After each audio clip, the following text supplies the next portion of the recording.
Little girl's rare condition sees her eat walls and TV remote as mum begs for help. Boy who had about 500 epileptic fits a month now seizure-free due to medical cannabis. Having less than recommended amounts of caffeine while pregnant could still impact your child's life, new study. Malaria mosquito from Asia spreading to Africa. Woman in coma for 7 months gives birth to healthy baby and is still unconscious.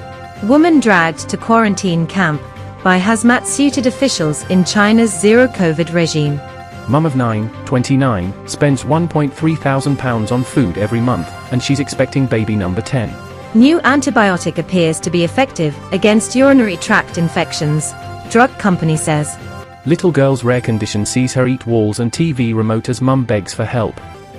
A mother has been left pleading for assistance after learning that her young daughter has a rare condition that causes her to eat everything in the house, including the TV remote, walls, and furniture. Dolly, who is 2 years old, must be constantly watched by her exhausted mum, Jordana Tate, 25, in order to prevent her from ingesting potentially harmful items from their home. Pediatricians have a suspicion that the child is autistic and has pica, an unusual eating disorder that causes cravings for inedible objects. Dolly is said to be a bubbly and cheerful child, but due to her condition, her mother is compelled to keep things out of Dolly's reach around the house in case she finds them and eats them. Jordana, who left her job as a sales account manager to care for Dolly at home, claims that the lack of support for the condition her daughter is dealing with has left her feeling frustrated. Dolly is currently under the care of a pediatrician, but she has been waiting a year to see a child psychologist. Boy who had about 500 epileptic fits a month now seizure-free due to medical cannabis. A boy who once experienced 500 potentially fatal fits per month will mark his 1000th seizure-free day with medical marijuana. Only 3 people in the UK, including Alfie Dingley, who has severe epilepsy, have received an NHS prescription for the medication. Hannah Deacon, the child's mother, claims that since cannabis was made legal for medicinal use on November 1, 2018, it has significantly improved the 11-year-old's quality of life. Thousands of people, however, are still unable to access funded prescriptions, forcing their families to pay thousands of pounds each month to go private or purchase the medication illegally. In accordance with recommendations from the National Institute for Health and Care Excellence, doctors may recommend medical marijuana if the available data support its potential benefits. Even so, the British Paediatric and Neurology Association opposes the use of whole plant medicinal cannabis, which contains the psychoactive compound THC, claiming that the companies making the products have not carried out the necessary clinical trials to demonstrate their safety. Having less than recommended amounts of caffeine while pregnant could still impact your child's life, new study. According to a recent study, drinking a hot cup of caffeinated coffee or tea in the morning may sound divine to some, but it may be harmful to the unborn children of pregnant women.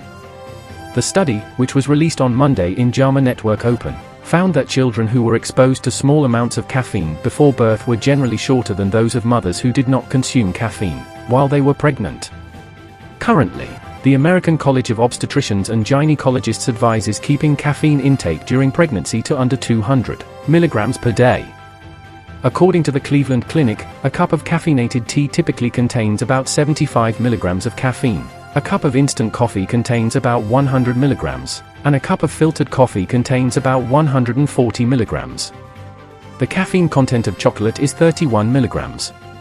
But according to Glisson, a research fellow at the Eunice Kennedy Shriver National Institute of Child Health and Human Development, the differences discovered in the most recent study were found even in the children born to parents who consumed well below the current recommendations, less than half a cup of coffee per day, during pregnancy. Malaria mosquito from Asia spreading to Africa. A malaria-carrying invasive species of mosquito from Asia, according to scientists, has made its way to Africa, where it poses a particular threat to urban dwellers. The majority of malaria deaths worldwide occur in Africa, where the disease is primarily spread by a mosquito that is only found in rural areas. However, the Anopheles defensi mosquito species, which is to blame for the majority of cases seen in Indian and Iranian cities, breeds in urban water supplies and is immune to the majority of insecticides that are currently in use. The mosquito has already contributed to an increase in cases in Djibouti and Ethiopia, seriously complicating efforts to halt the spread of the disease. According to researchers, if it spreads widely in Africa, nearly 130 million people could be at risk. Woman in coma for 7 months gives birth to healthy baby and is still unconscious.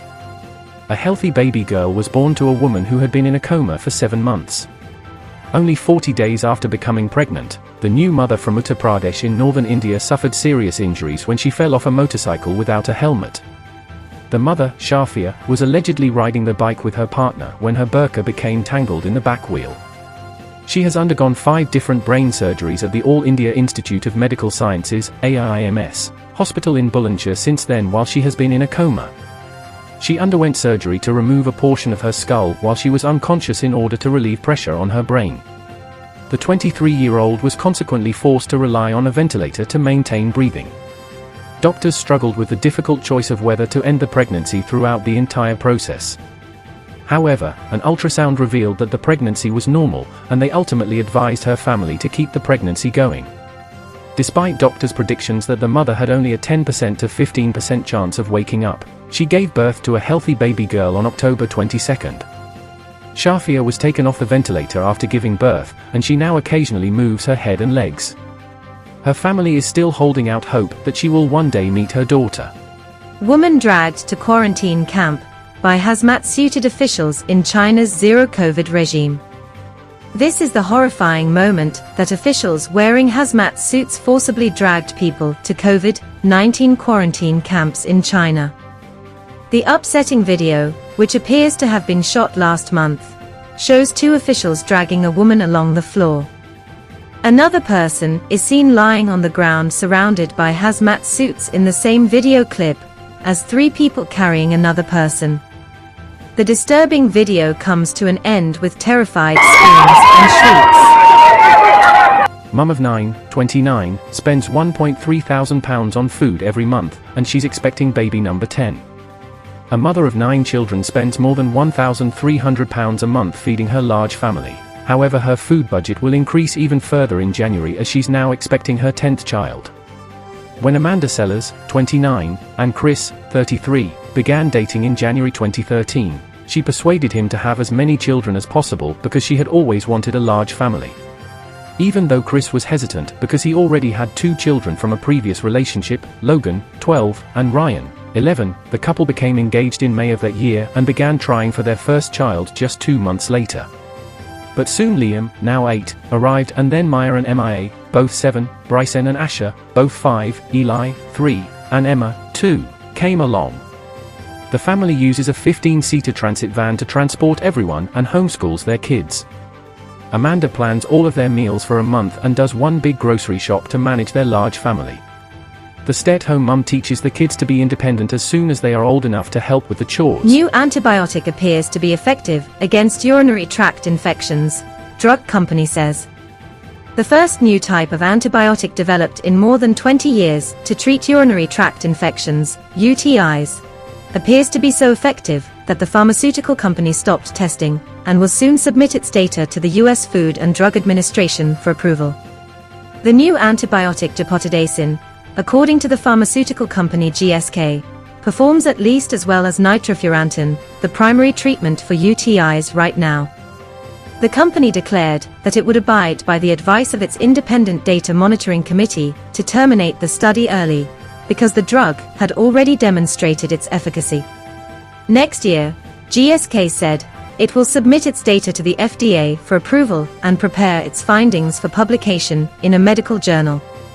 On the website clinicaltrials.government, the study's expected completion date is listed as being about a year away. For your daily global health news, visit www.StayWellWorld.org. Please do well to subscribe, like, share and comment. If you've already subscribed, turn on the notification icon so you don't miss any update. Thank you for watching.